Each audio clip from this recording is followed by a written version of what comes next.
Hello everyone, welcome back to my channel आओ code करें। तो आज का हमारा क्वेश्चन है लीड कोड नंबर 2022। तो क्वेश्चन है हमारा convert 1D array into 2D array. काफ़ी बेसिक क्वेश्चन है कि हमें एक 1D एरे दे रखी होगी, उसे हमें 2D मैट्रिक्स में कन्वर्ट करना है। तो क्वेश्चन प्रॉब्लम स्टेटमेंट में हमें ये दे रखा है कि you are given a zero indexed 1D array, ठीक है, ओरिजिनल नाम की, और दो इंटीजर दे रखे हैं हमें m एंड n, जो हमारी 2D मैट्रिक्स बनेगी। m उसका होगा रो नंबर और n होगा कॉलम नंबर, ठीक है, मतलब कॉलम काउंट और रो काउंट बेसिकली। ओके, तो हमें क्या करना है कि क्वेश्चन में हमें 1D एरे दे रखी है, उसे हमें कन्वर्ट करना है 2D एरे में। तो हम कैसे करेंगे, हम एग्जांपल से समझते हैं। तो हमारा फर्स्ट एग्जांपल जैसे ये दे रखा है, देखो हमें 1D एरे दे रखी है ओरिजिनल नाम की, जिसमें ये 4 एलिमेंट हैं, और हमें m यानी रोज काउंट की वैल्यू दे रखी है 2, और कॉलम काउंट की वैल्यू n की वैल्यू क्या दे रखी है, वो भी 2 दे रखी है। यानी हमें 2 रोज चाहिए होंगी, 2 कॉलम चाहिए होंगी। जैसे देखो ये 1D एरे थी हमारी, ठीक है, ये 2D एरे में कन्वर्ट होगी। ओके, तो हमें यही करना है। तो क्या करेंगे हम, जैसे इटरेट करने लग जाएंगे ओरिजिनल वाली एरे में, 1D एरे है जो, और जैसे ही हमारे नंबर ऑफ एलिमेंट जितने भी हैं, अगर वो इक्वल टू हो जाएंगे कॉलम नंबर के, क्योंकि हमें कॉलम कितने चाहिए, 2 चाहिए। तो एक कॉलम में 2 एलिमेंट, एक रो में 2 एलिमेंट होने पड़ेंगे ना, तभी तो हमारा कॉलम नंबर 2 होगा, ठीक है। तो क्या करेंगे, जैसे हमने इटरेट किया 1 2, जैसे ही 2 आ गया हमारे वेक्टर में, तो हम उसको आंसर वेक्टर में पुश कर देंगे। क्यों करेंगे, क्योंकि जैसे हमने 1 डाला फिर 2 डाला, तो हमारे फर्स्ट रो में 2 एलिमेंट हो गए, तो हमारा कॉलम नंबर भी 2 हो जाएगा ना, ठीक है।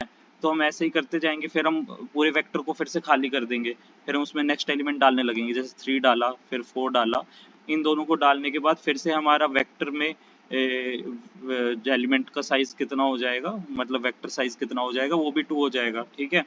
तो फिर उसके बाद हम फिर से पुश कर देंगे आंसर वेक्टर में उसे 3 और 4। तो लास्ट में हम ये जो नई 2D मैट्रिक्स बनेगी, 2D एरे बनेगी, उसको रिटर्न कर देंगे। तो क्वेश्चन काफ़ी सिंपल है, इसको हम सीधा अगर कोड से भी समझें तो ये हमें समझ आ जाएगा। तो हम इसका आप कोड ही देखते हैं। तो देखो डायरेक्टली हम इसके कोड पे जंप करते हैं और देखते हैं कि कोड कैसे लिखेंगे इसका। तो सबसे पहले हम एक 2D एरे बना लेंगे, जिसमें हमें आंसर स्टोर कराना है, आंसर नाम की 2D एरे बना लेंगे, ठीक है।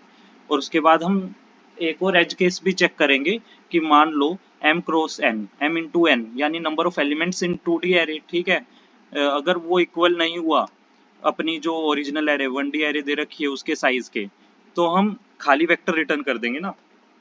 आप खुद सोचो, अगर हमारे पास उतने एलिमेंट्स ही नहीं है 1D एरे में जिससे वो 2D एरे बन पाए, तो हमें खाली वेक्टर रिटर्न करना पड़ेगा ना। तो रिटर्न आंसर हम डायरेक्टली कर देंगे यहाँ से, ठीक है।